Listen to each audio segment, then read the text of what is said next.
All right. What's up, guys? Welcome back to another episode of Quick Stix. James, Sam, how we doing? All good? All good? Yeah, brother. What's up? Not too much, man. So we are back with another episode. It's been a very busy week for the PLL. We're going to jump right in. So the big news, I think the biggest news of the week and maybe of the year was that Erika Nardini, who's the CEO of Barstool Sports, has been elected to the PLL Board of Directors. We'll go around, talk about it, but I think this is enormous for the PLL. I really don't think enough people are talking about how big of a deal this is.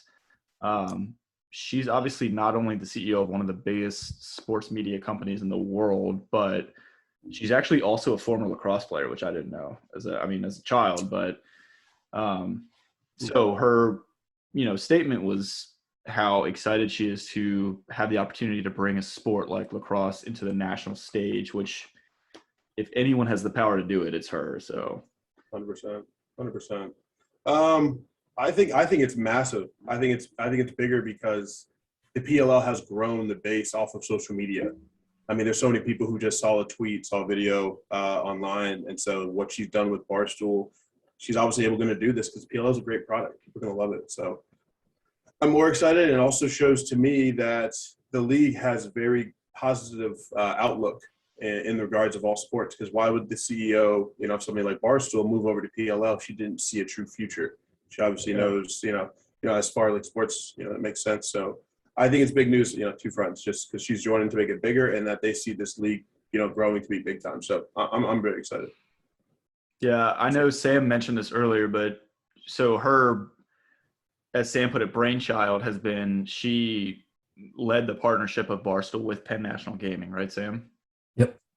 Yeah, she did that, and she kind of was a spearhead for them to break into most of the states they're in now. Don't have the list for it, but that was, her, what you said, brainchild,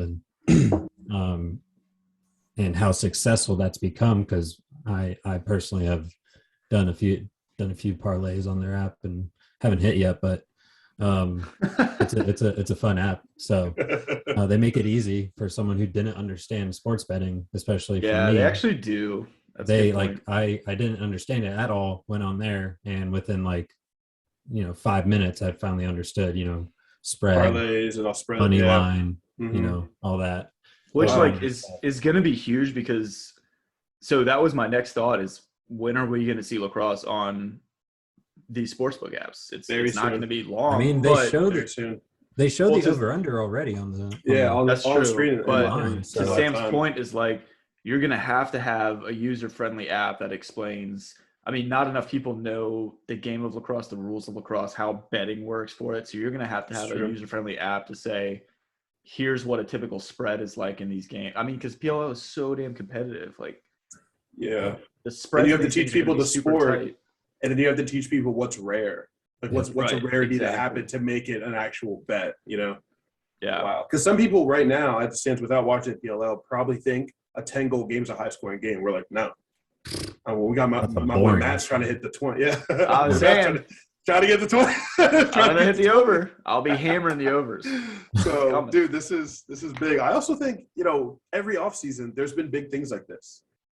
Like they got, Vineyard Vines was one of the big ones last year. They had that champion. Champion. I mean, I think a lot of this also has to do with Rabel retiring. I think this is part of his. We talked about that last year too. Partnership, right? Yeah, it's yo, dude, go out and find us. Get us bigger. But this is a question you guys probably know betting a little better than I do. What is it going to mean for the league that these teams don't have home cities and that they move around? Is that going to mean anything as far as the betting rules and all that? Sure. That's going to get dicey, right? I don't think so. I think because it's kind of like. How do I raise my hand? No. I was going to say it's kind of like soccer, but then I was like, oh shit, no, never mind. It's not exactly. No, I think with sports betting, I mean, it's not. The thing is, PLL's not drawing huge audiences yet, but right. To James's point, teams being at home absolutely affects the spread, affects the money line, affects the over under, everything. So I think it's not going to have as big of an effect as an NFL or NBA game, but I think now you're going to have to, again, like the lines for the betting are going to be even tighter because you don't have any teams at home. I mean, they're probably going to have to do some like, wait a few years until people have played a few times, like in each city that they go to, and then they're going to do like, some historical, nerd analysis on like it, and data be like, analysis. this player plays or this team plays really well in this city, and then you'll see like the lines start affecting that way. But until then, probably not. That's actually a good point, Sam. Because let's say who is it? Remember, we essentially have a Hopkins Maryland rivalry within the PLL with the with Rambo's team obviously being Maryland, and are the Redwoods considered the Hop team? Because either way, they always pair those guys up to play the Baltimore weekend, and it's always a huge weekend because it's essentially a college game. It feels like that because it's all the Maryland guys against all the Hopkins guys. So it's like, does that affect money line? Those guys are at home, blah blah blah. So that's gonna be fun. Yeah. That's gonna be fun, man. That's big time. Yeah, that'll be cool. That's cool, man. But I think that'll also be a more honest betting line when they don't have like the home field advantage and stuff, and they just have to go on like, how did they play last week? Like who's on a hot streak? More reliable numbers than being like, oh, they have home field advantage, so we'll give them +3. Like bullshit. Yeah, it's gonna be fun to see what betting analysis do with face-offs. I feel like it's something so different in any sport where you could take a money line for something and then, like, let's say TD gets hurt in the second half. There's a chance that the Redwoods don't see the ball. I mean, it's not like other games where an injury is like, okay, maybe they might not score as much. It's like their offense literally might not see the rock for a quarter, 2 quarters. So it's gonna be fun. It's gonna be interesting.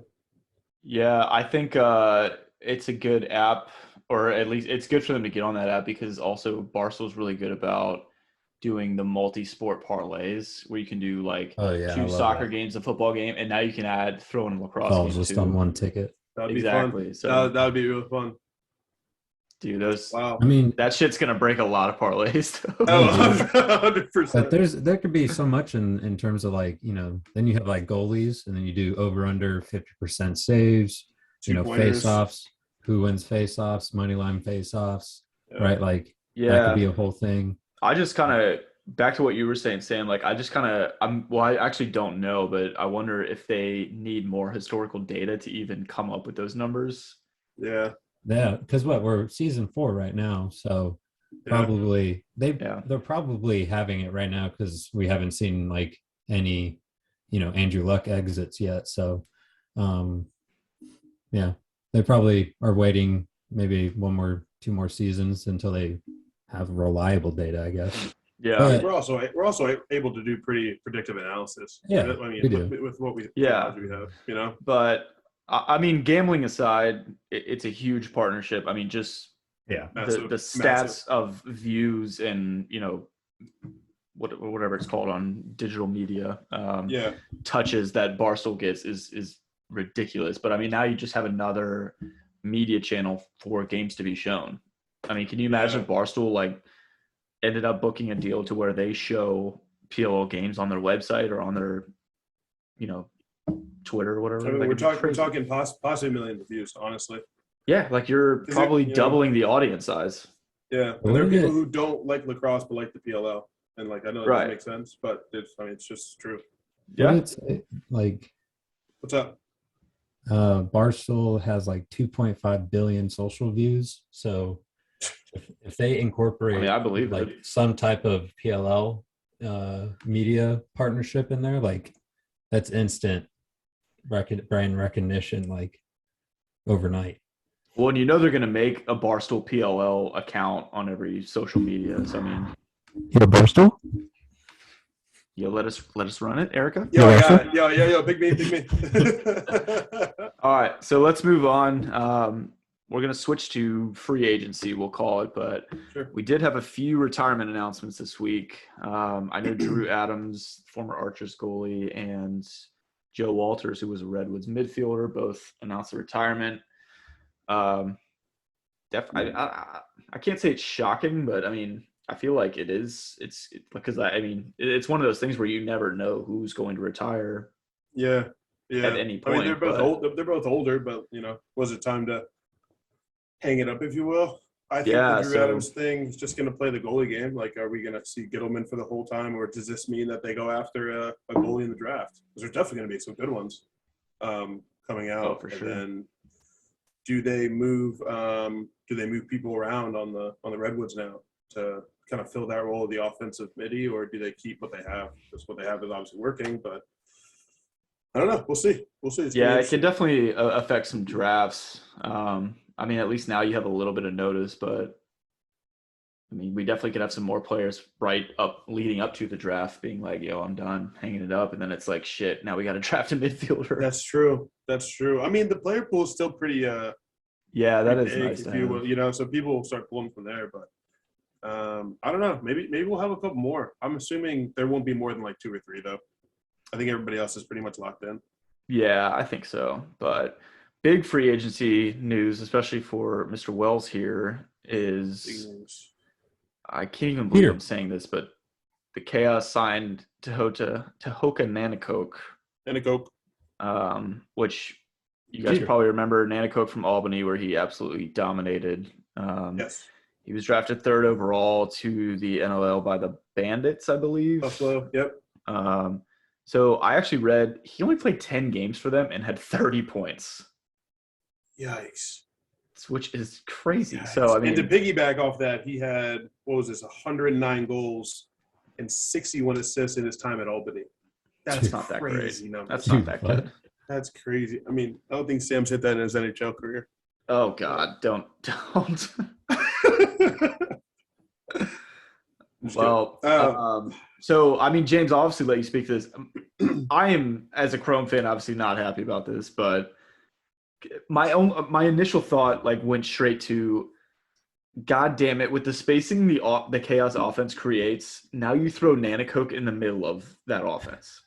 Yep. Yes. What the hell do you do on defense against this team? I mean, I hate to use basketball analogies like we do every time. And I definitely would hate to throw Ben Simmons in this. Whoa, chill, hold up. Hear about him. I'm just saying this guy plays essentially back to the basket, if you will.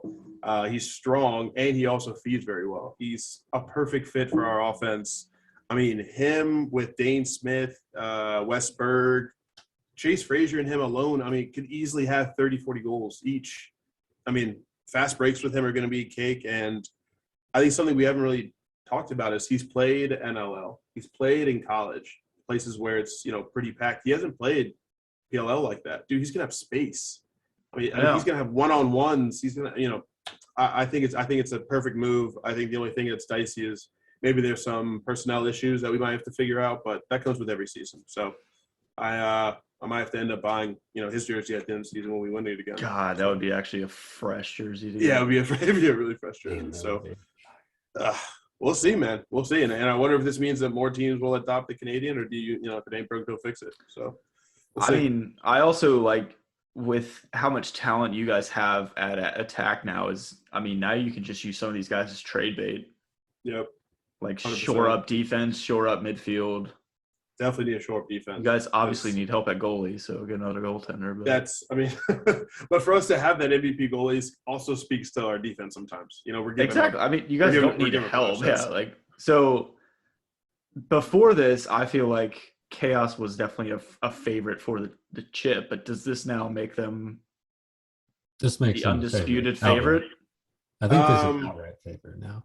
So you guys might not like this take, but I think that's not true at all.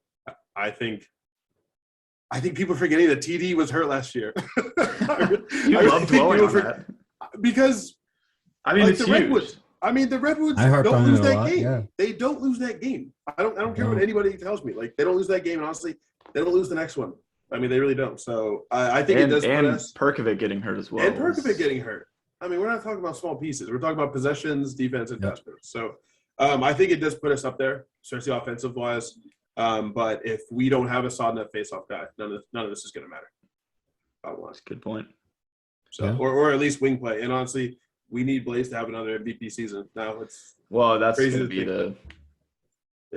because what goes up piece. must come down. So there's gonna be a time, right, where Blaze maybe isn't seeing the rock or whatever. But no, I think this puts us definitely up there.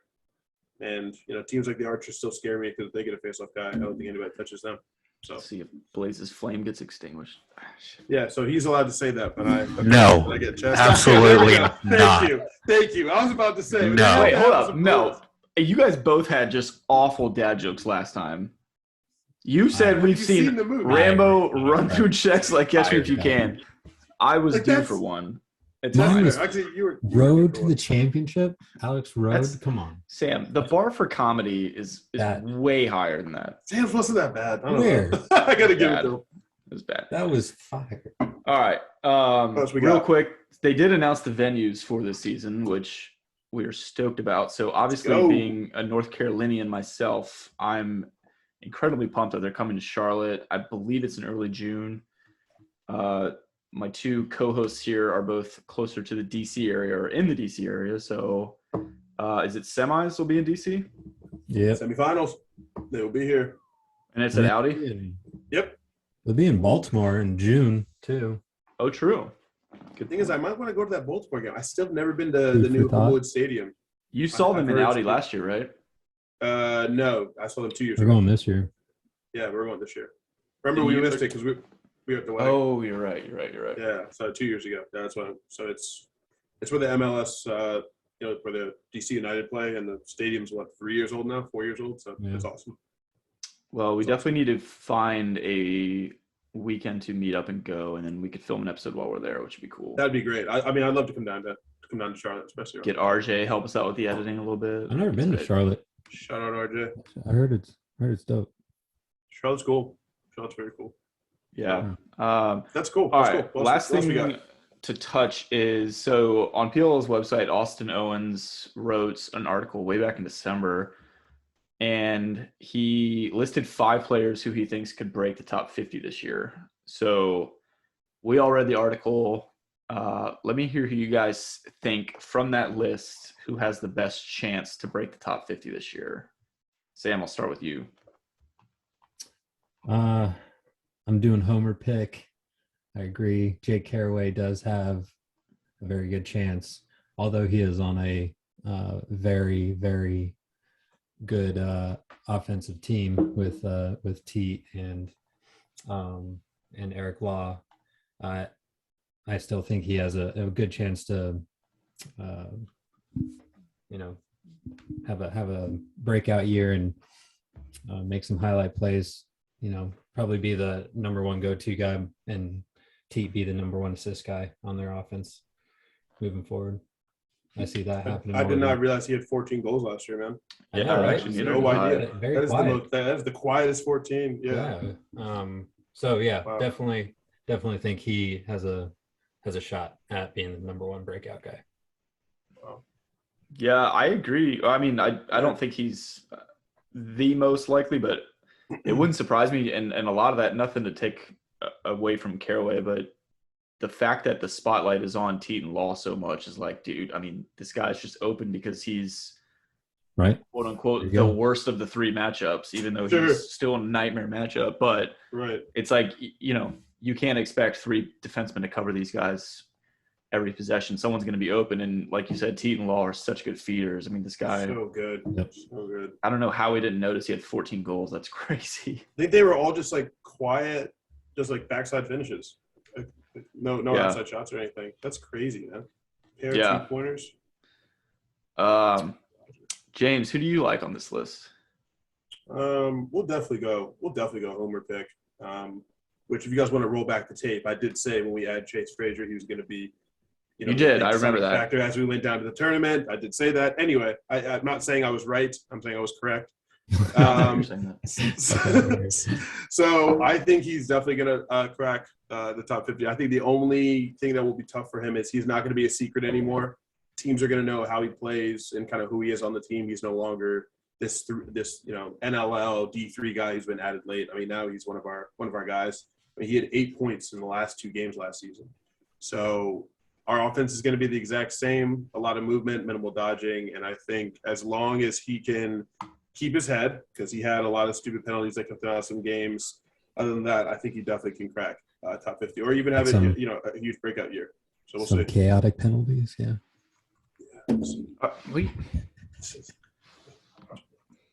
We're ending this episode right now. Yeah, I was gonna say we can just stop here. Steve needs to find an atlas. God. Jesus. Find it. All All right. right. We're getting out of control here. All right, Matt. Who you got on the list? Well, I mean, I'll stick with homers as well, but so Ryan Terefenko, who's our SSDM, is quickly becoming one of the best players on Chrome. I actually read that Chrome's coach drafted him at 12, and when he did, he like actually laughed because he was like, how the hell did this guy fall to 12? But if you've watched Chrome, I mean, Terefenko was a rookie last year, and like absolutely halfway through the season, they literally were putting him on the best offensive player every possession that he was in. So it's like, I mean, with Giles Harris coming back, I mean, at least attack-wise, you'll have someone else to step up. But as far as midfielders go, Terefenko is by far the best defender, one of the best defensive midfielders in the league, if not the best. But Easy. Bro, he had 6 caused turnovers and 24 GBs. His stats are crazy, man. I was actually shocked he wasn't in the top 50 this year, but that's great. So, I mean, dude, short stick D middies are very important in the PLL, man. Yeah. I mean, you live and die by that position. Yeah. Damn, so I didn't realize he was like that. Yeah, he's pretty good. I mean, again, it's kind of like Caraway, where it's not the stats that jump out to you in the game, but when you see them on paper, you're like, damn, this dude made a difference. Right. The short stick D middies are like the Alex Caruso's.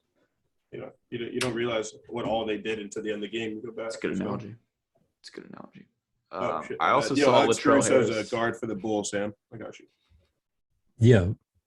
I got you. Go ahead, Matt. Fuck that, bro. I'd rather talk about this. So there was also Latrell Harris was on the list. Nick Morocco, goalie for the Cannons, I think absolutely. So I mean, I could see any of these guys really making this list, but I feel like the more seasons we go, I don't know who picks this top 50 list, but it's got to be impossible to choose. I don't know how you choose this. Morocco finished second. What? In league-wide in saves? That's crazy. I don't know. He was like that. He was behind Blaze. That's Everybody wild. was behind Blaze. Nice, dude. That was stat. Yeah, I mean, dude, I feel like we should show this highlight, man. I'm not kidding. I'm gonna actually put this highlight in. Wait, the game saver? Dude. Oh. There's no way. I think that right there should have put him in the top 50. There's no way Marcus doesn't make that goal. I literally stood up on my couch. I was like, wow, that's game. That's game. Dude. Could not believe that pass got through, but wow. My God, that game was over. At least he didn't get stoned by Blaze. Anyway. Jesus. All right. What else we got? We're ending this on that note. We'll cut it short.